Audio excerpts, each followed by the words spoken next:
It has often been said that the most dangerous prisons are the ones we do not realize we are inhabiting. Over the course of exploring the depths of the human condition and the architecture of the mind, it has become increasingly clear that a vast number of people are moving through their lives not as the authors of their own stories, but as unwitting actors in a script written by someone else. You may recognize the sensation. You are engaged in a dialogue that appears on the surface to be entirely mundane. The individual opposite you, perhaps a partner, a colleague, or a family member, speaks with a cadence that suggests concern. They may smile. They may lean in with an air of intimacy. Yet, beneath the surface of this interaction, your internal alarm system is ringing. There is a dissonance, a subtle vibration in the air that suggests the words being spoken do not match the energy being projected. Your intuition, that primal guardian of your well-being, is whispering that something is fundamentally wrong. But your logical mind, trained to be polite and rational, struggles to find the evidence. Then, often too late, the realization dawns upon you. You have been maneuvered. You have been psychologically cornered. You have walked willingly into a labyrinth designed to disorient you. What I have come to understand through years of analysis is that these moments of confusion are rarely accidental. They are not merely the result of poor communication or social clumsiness. They are the deployment of ancient, sophisticated patterns of control, mechanisms of the shadow that specific individuals utilize to colonize your mental landscape and bend your perception of reality until it aligns with their desires. It is a harsh truth to confront, but staying with me through this exploration could save you years of emotional erosion and self-doubt. We often hear that the things which irritate us about others are mirrors reflecting our own unresolved issues. And while there is truth in that, manipulators have learned to weaponize that very concept of self-awareness against you. They rely on your willingness to look inward so that you will blame yourself for their toxic behavior. In the time we have together, I intend to dismantle the architecture of this manipulation. We are going to look at the 5 specific questions, linguistic traps, that serve as the primary tools of psychological domination. More importantly, we are going to explore the counter strategies that allow you to not just survive these encounters, but to neutralize them completely. This is about developing a state of conscious realization, a vantage point from which you can observe the game without becoming a piece on the board. A word of caution is necessary, however. Once you pull back the curtain and see the machinery of manipulation, you cannot unsee it. You will begin to observe these patterns weaving through the behaviors of friends, authority figures, and perhaps even those closest to you. It can be a jarring awakening, but it is the necessary price of freedom. If you are prepared to exit the illusion and step into clarity, let us begin the work of deconstructing the shadow. The first instrument of control is a question that targets your perception of reality. Why are you being so sensitive? Before we dissect the mechanics of this phrase, I want you to recall a moment where you spoke up about a behavior that crossed a line. Perhaps you noted a disrespectful tone or a discrepancy in a story. You felt the injustice of the moment viscerally, and then, almost immediately, this question was fired back at you. If that memory brings a flush of frustration, you have experienced the phenomenon of projection invalidation. This is not merely a question, it is a calculated strike against your internal guidance system. Manipulators understand a fundamental truth about human psychology. If they can make you doubt your emotional reaction, they do not have to address their own behavior. They are not attacking the logic of your argument because they know they cannot win on the facts. Instead, they attack the vessel, you. They attack your capacity to feel. Sensitivity, in the truest sense, is not a fragility. It is a finely tuned radar system. It is your unconscious mind processing thousands of microsignals, tone, body language, incongruence, and sending you a report in the form of an emotion.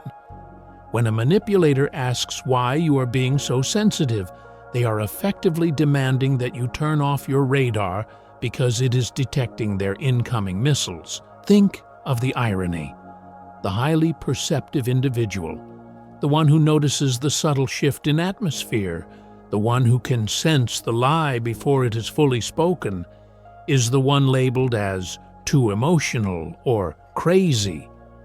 The whistleblower who spots the fraud in the accounting ledgers is called paranoid until the indictment arrives. The partner who senses the withdrawal of affection is called insecure until the infidelity is revealed. This is the persecution of the perceptive. The manipulator's goal is to pathologize your awareness. They want you to believe that your ability to see the truth is actually a character flaw. However, there is a way to break this cycle. It requires a shift from defensiveness to integration. The moment you defend yourself by saying, "I'm not being sensitive," you have already lost, because you have accepted their premise that sensitivity is a negative trait. You have entered their frame. The counter move is to reject the frame entirely. The next time this weapon is used against you, do not apologize. Do not explain. Anchor yourself in your reality, look them in the eye, and respond with absolute calm. I am not being sensitive. I am being perceptive. Then, let the silence hang in the air. Watch the shift. You have just relabeled the interaction. You have signaled that you trust your own data more than their narrative. A manipulator will often stumble here.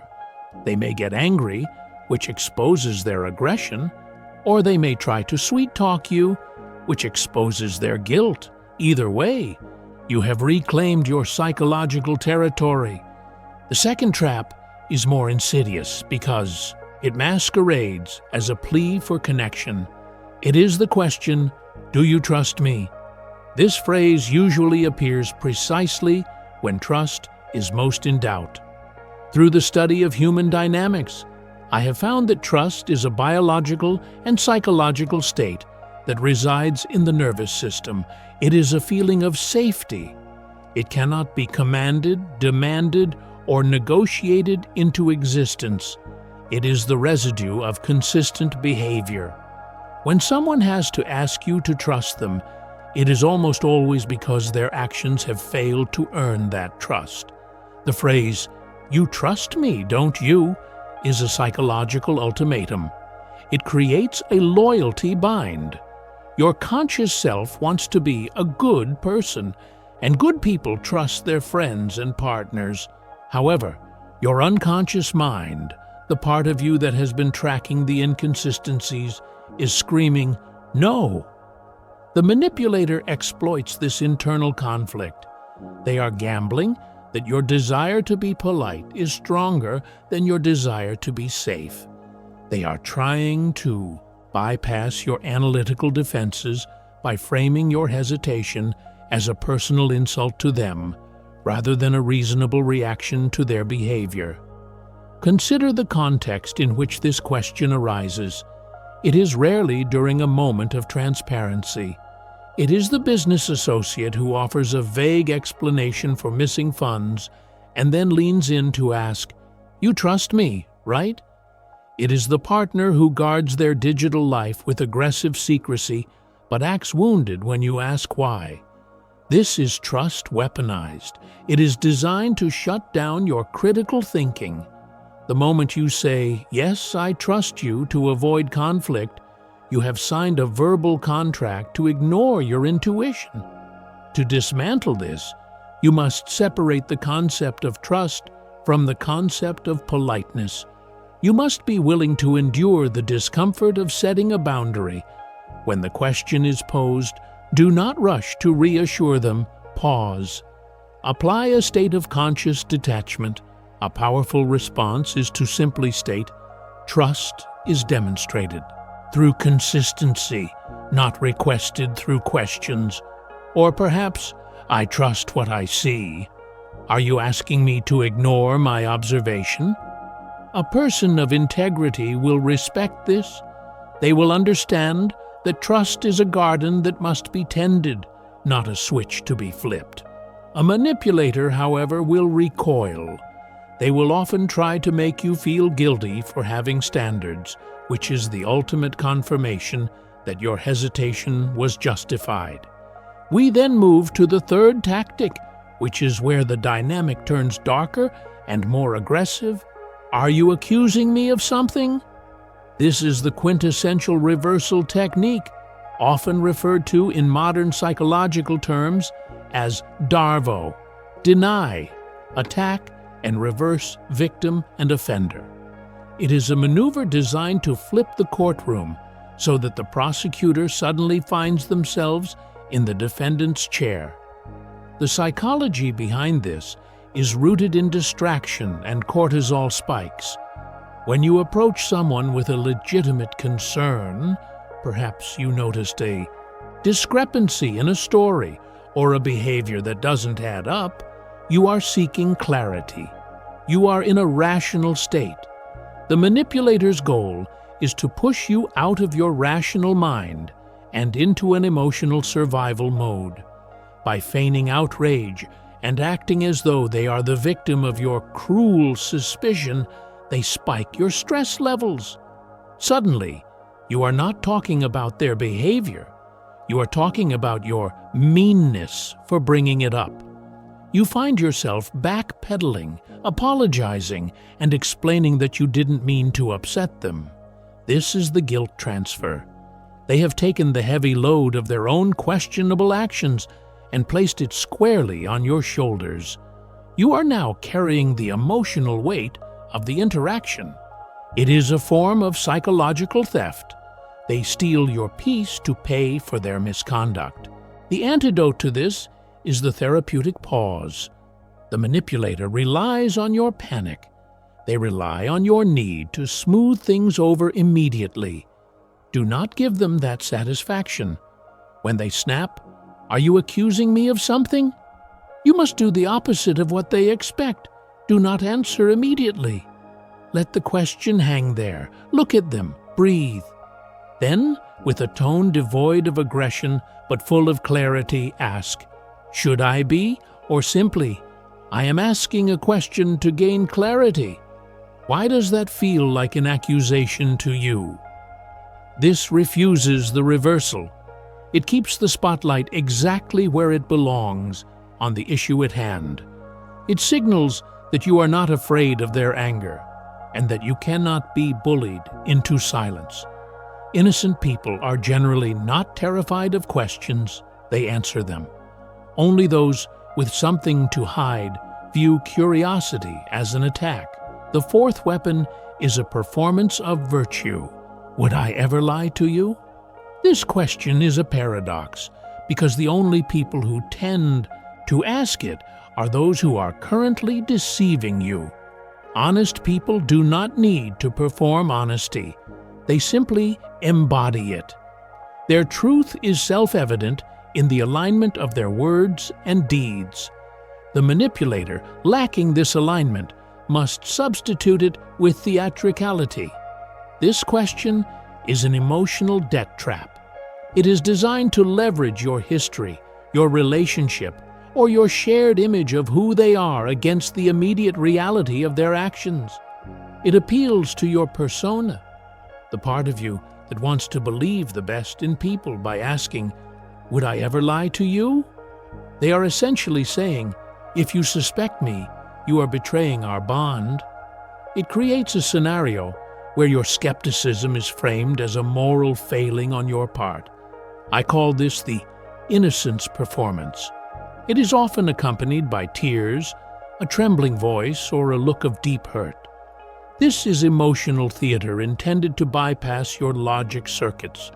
They want you to feel so guilty for doubting them that you stop looking for the evidence. It is a smokescreen. The more intense the emotional display, often the deeper the deception lies. To counter this, you must realize that the question itself is irrelevant. It does not matter if they would lie. What matters is the facts of the present moment. Your response must cut through the emotional fog. A potent response is, "That is not the question. The question is, would I know if you were?" This disrupts the script. It reminds them that you are not a passive observer of their performance, but an active analyst of reality. It switches on the light in the room. Liars and manipulators thrive in the twilight of ambiguity and emotional confusion. When you bring the harsh, clear light of conscious awareness into the dynamic, the shadows have nowhere to cling. Finally, we arrive at the fifth and perhaps most draining tactic.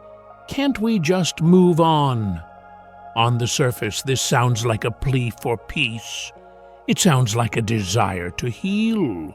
But in the mouth of a manipulator, it is a demand for amnesia. It is what I call the forced burial of truth. True psychological resolution is a process. It involves the acknowledgement of harm, the understanding of root causes, the expression of remorse, and the change of behavior. It is a metabolic process. The psyche must digest the event to heal from it.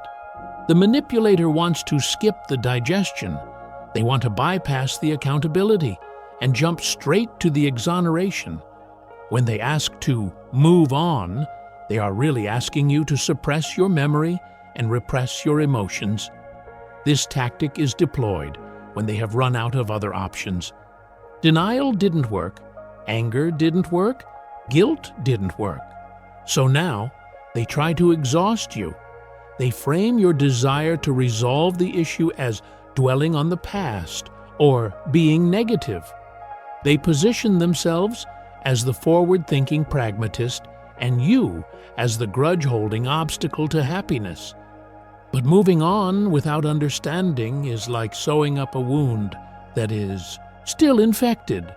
The skin may look smooth on top, but the poison is spreading underneath, and it will inevitably manifest as resentment, anxiety, or illness later.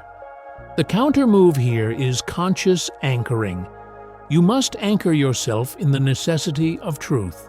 When they push to move on, you simply state, "I will be happy to move on once I understand what happened. I cannot move past what I do not understand." This draws a line in the sand. It tells them that your peace of mind is not up for negotiation and that you will not be rushed into a false reconciliation. It affirms that true healing requires the light of truth, and you are willing to wait for it. Now that we have illuminated these 5 weapons, the sensitivity attack, the trust trap, the accusation reversal, the innocence theater, and the forced forgetting, we must look at the overarching strategy for your defense. The ultimate defense is not a clever comeback or a specific phrase. It is a fundamental shift in your state of being. It is the cultivation of what I call psychological sovereignty. Manipulators are parasitic in nature. They feed on emotional reactivity. They need you to get angry, to get sad, to get defensive, or to get confused. Your reaction is the fuel that powers their machinery. If you remove the fuel, the machine stalls. This is where the concept of the gray rock or the observer self becomes vital. You must learn to observe their behavior as if you were a scientist studying a specimen behind glass. When you can detach your sense of self from their provocations, you become untouchable. When they try to trigger your insecurity and you remain centered, you break the circuit. When they try to guilt-trip you and you remain objective, you reflect their shadow back onto them. This is not about suppressing your emotions, it is about owning them. It is about realizing that your emotions belong to you, and no one has the right to reach inside your chest and squeeze your heart to make you dance. This process of individuation, of becoming a whole, separate, conscious individual, is the greatest threat to any manipulator. They fear the person who knows themselves. They fear the person who has accepted their own flaws, because that person cannot be shamed. They fear the person who trusts their own intuition, because that person cannot be gaslit. They fear the person who is comfortable with silence, because that person cannot be rushed. In a way, we might almost thank these manipulators. They are the rigorous sparring partners in the dojo of life. Every attempt they make to control you is an opportunity for you to strengthen a boundary. Every lie they tell is an opportunity for you to refine your truth detection skills. Every projection they cast is an opportunity for you to practice remaining grounded in your own reality. They are, unwittingly, the agents of your evolution.